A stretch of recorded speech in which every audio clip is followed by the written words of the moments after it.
اوبه چې د ژوندۍ موجوداتو د ژوندۍ پاتې کېدو اصلي لامل ګڼل کیږي، خو په دې سیند کې په ډېرېدو سره د خلکو ژوند له ننګونو سره مخ کړی و.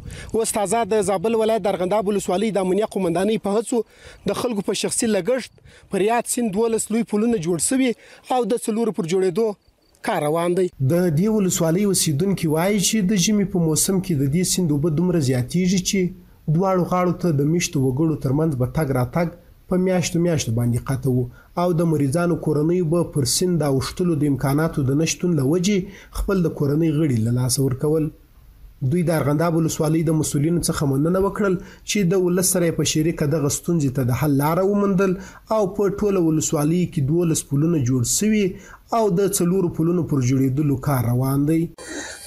دا ولس دا خو دغه زموږ کریاسې ده د کوچخیل په نه یوازې دغه د کوچخیل کریاسې ده 14 مسجده ده. دا پر موږ دونه سختي حالات په دغه زمي کې په دې پسرلي کې دونه رود راسي چې موږ امکان نو موږ وایو چې دا پل چې موږ جوړ کړو او تکمیل کړو دغه مسلمانانو ته به اسانۍ برابر سي. ډیر خوشاله یو دلته خو زمي د وروره رود لاسرسی نه کیږي، پلونو ته ډیر ضرورت خامخا باید جوړ شي. له حکومت څخه زموږ د هیله ده چې مثلا موږ سره همکاري وکړي. دلته ډیر بارانونه توپانونه امکان نه لري چې یو د بل کلي سره ولاړ شي، نو چې پلونه جوړ شي ان شاء الله تر اوسه ډیر جوړ شوي دي، له د بعدم چې جوړ شي ښه کار دی. بل لوري بیا د یادې ولسوالۍ اوسیدونکي وایي چې ارغنداب ولسوالۍ د هغو ولسوالۍ له جملې څخه ده چې ډېرې میوې لري او حاصلخیزه ځمکې یې زیاتې دي، نو دولت د دوی د لارې د جوړېدو ستونزه هم ورته حل کړي تر څو حاصلات یې پر وخت تر مارکېټه پورې ورسیږي. د مرکز د ولسوالۍ تر مابین چې کومه لار ده دا لار بیخي خرابه ده، د تللو د راتللو نه ده. دا خلک ډېر د ارغنداب ولسوالۍ ډېر بنفوسه ولسوالۍ ده، زیارتي ولسوالۍ ده. د ولسوالۍ ته سیلانیان راځي خو د لارې له کبله څخه زموږ له غټو ستونزو سره مخامخ یو. د زیارتي ولسوالۍ د دغه ولسوالۍ محصولات هېڅ په بازار ته رسیدګي نه لري. لارې خو دونه خرابې دي چې باران نو امکان یې ونه کړي سړی پر لاړ شي، خو بیا نو خو مجبور یو نو څه وکړو که مرو که پایو.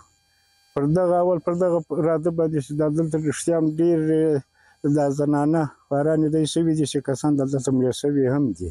د زابل ولایتي مسؤلین بیا د ارغنداب ولسوالۍ د اوسیدونکو ستونزو ته د رسیدو ژمنه کوي.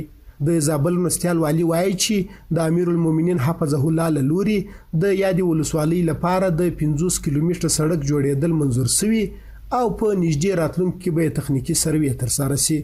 هغه وایي موږ هڅه کوو چې د عمومي لارو ترڅنګ د ولسوالیو فرعي لارې هم ورغوو.